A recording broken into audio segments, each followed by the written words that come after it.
Okay? Two questions, both on the aid bill. The first one is more logistical, kind of a follow-up. What kind of engagement will the president have over the next day or so? Is he planning any calls to House members, to Speaker Johnson, and how is he ingesting sort of what's going on? Oh no.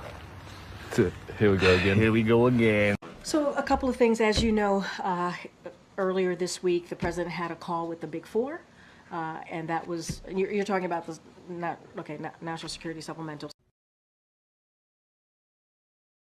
So you had a call with the Big Four, and I think that's important to note. And on Monday, the Speaker Johnson, reached out to the president to share his plan for the national security supplemental. Well, no fucking shit. Obviously, the president shared his support for moving that package forward, and throughout the week. But I mean, not just the week; it's been some time now. Okay. You have our offices here, Office of Leg Affairs, other advisors to the president, meeting, talking regularly with leaders in Congress to talk about to offer any assistance here, but provided continued consistent briefings. That hasn't stopped on pressing national security needs. What are you saying? And so those conversations continue. The president has been very much engaged in this week, this past week. Who cares? And so, look, we want to see this moving. We want to see this moving. We're grateful to the leaders for getting this moving. Certainly looks like out of the House. We want to see it moved out of the Senate. Okay. Get this signed by the president, so we can get that all important national security needs to protect our national security, obviously. Don't nobody understand the words that are coming out of your mouth, man. But anything as it comes over the finish line over the next day or so? Don't have anything from the president himself reaching out. Don't have anything else to share, but the president has been engaged. The question is, who cares? He talked to the Big Four, and Speaker Johnson called him to lay out what was in, how he was moving forward, what was in the package, and we appreciated that. That was stupid. Let me ask just one more. Yeah, sure. The president is a student of history. He ran largely on returning norms to Washington. Yeah, you're right. That's true. What does he think about the fact that, for the second time in 7 months, we're kind of knocking on the door of ousting another House Speaker? It's about to go down. So, I mean, you said something that I probably should have said in my answer to you about how we're moving, how the National Security Supplemental is moving. Look, it's moving in a bipartisan way. Oh, really? You're right. The president believes in a way to get things done for the American people, to do it in a bipartisan way. And that's what we're seeing with this National Security Supplemental. Really? Because it's not just about Ukraine and Israel and Indo-Pacific. It's also about our own national security, which is why it's important that we step in, and this is why it's important that we move quickly here. Is that right? And so I think that's important to note, that we are seeing a bipartisan process here as it relates to our national security. Look, that is a question for House members to speak to. What? Why? Why? It is their decision on who their speaker is going to be. So that is something that they have to deal with. What?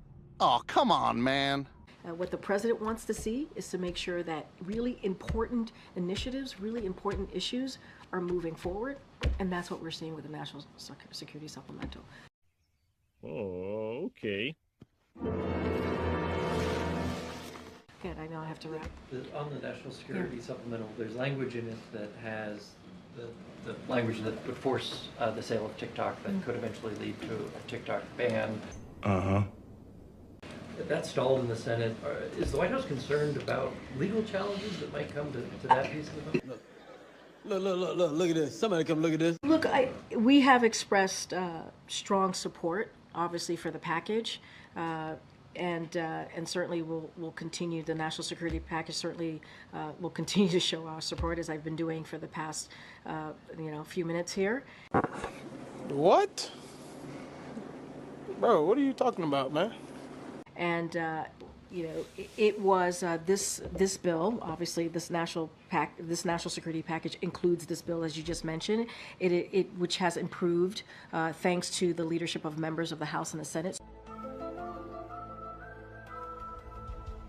So in that, what you're talking about, the TikTok divestment, not a ban, of the app TikTok, there's been improvements in this made by both chambers. So we're proud to see that. So that was a fucking lie.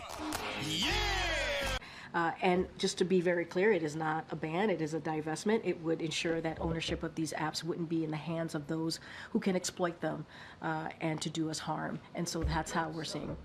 Lies, lies, and more lies, and lies on top of lies. Well, that's not, look, let's see where this goes. We support the package as it certainly stands. There's been improvement made to it. We think that matters. Nobody cares. We see this as a divestment, not a ban, and it is important. This is another piece of our national security and protecting our national security, protecting American people, so making sure that they don't get exploited and that harm could be done.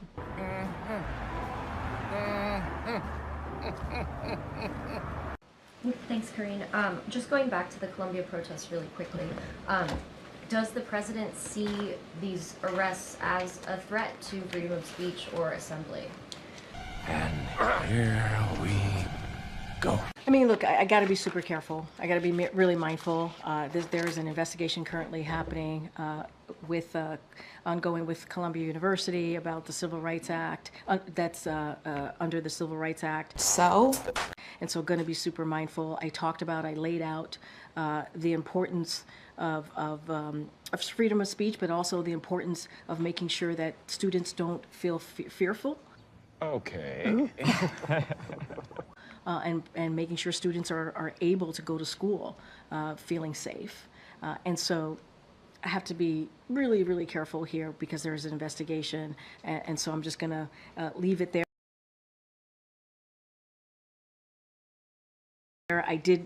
I'll say one more thing. We understand that this time is incredibly painful for many Americans. And at the same time, right, it's important for schools to protect students. It is one of the things that we have to do as respecting, and also they must do this respecting freedom, their freedom, obviously, to debate on their campuses. But students should feel safe. Okay.